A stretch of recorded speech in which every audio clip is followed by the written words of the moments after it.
పూర్వం రాజులు శత్రురాజ్యాలను నాశనం చేసేందుకు ఎన్నో పన్నాగాలు పన్నేవారు. అందులో ఒకటి ఉప్పు చల్లడం. రాజ్యమంతా ఉప్పు చల్లడం వల్ల ఎంత ప్రమాదమో తెలుసా?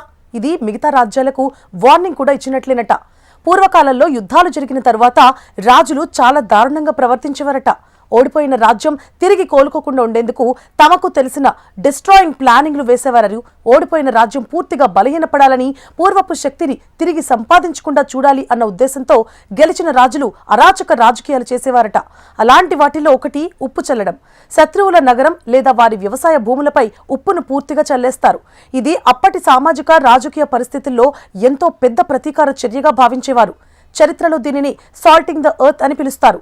పురాతన కాలంలో ఒక రాజ్యం బలం కేవలం సైన్యంలోనే కాకుండా ఆహార ఉత్పత్తి, వ్యవసాయం, భూసారం మీద కూడా ఆధారపడి ఉండేది. భూమి సారాన్ని నాశనం చేస్తే ఆ రాజ్యం త్వరగా కోలుకోలేదు. అందువల్ల యుద్ధం గెలిచిన వెంటనే శత్రువుల వ్యవసాయ భూములపై బస్తాల కొద్దీ ఉప్పును చల్లేవారు. భూమిలో ఉప్పదనం పెరిగితే మొక్కలు పెరగవు, నీరు నిల్వదు, నేలలోని ఖనిజాలు నాశనమవుతాయి. ఒకసారి ఈ నష్టం జరిగితే పంటలు పండడానికి ఏళ్లు పట్టేది. ఈ విధంగా శత్రువుల ఆర్థిక శక్తిని పూర్తిగా దెబ్బతీయడం ద్వారా వారిని మళ్లీ ఎదగకుండా చేయడమే అసలు ఉద్దేశం. ఉప్పు చల్లడం కేవలం వ్యవసాయాన్ని చెడగొట్టడం మాత్రమే కాదు, అదొక శాశ్వత నాశనం చేసే సంకేతం కూడా. ఈ నగరం ఇక మళ్లీ తిరిగి ఎదగకూడదు, ఇక్కడ కొత్త రాజ్యం ఆవిర్భవించకూడదు అనే గట్టి సందేశాన్ని అందించడానికి ఇలాంటి పనులు చేసేవారు.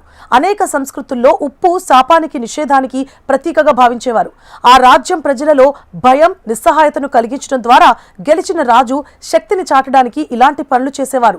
కొన్ని చారిత్రక పుస్తకాల్లో ఉప్పు చల్లడం తర్వాత ఆ నగరాన్ని పునర్నిర్మించడానికి ప్రజలకు ధైర్యం ఉండదని, దాన్ని శాపభూమిగా భావిస్తారనే వాదనలు ఉన్నాయి. అందువల్ల ఈ చర్య రాజకీయంగా, మానసికంగా కూడా శత్రువులను దెబ్బతీయడంలో ఎంతో ప్రభావవంతంగా ఉండేది. ఈ ఆచారం ఎక్కువగా పురాతన రోమన్ సామ్రాజ్యం లాంటి ప్రాంతాల్లో కనిపించింది. కార్తేజ్ నగరాన్ని రోమన్లు పూర్తిగా నాశనం చేసినప్పుడు భూమిపై ఉప్పు చల్లినట్లు కథనాలున్నాయి.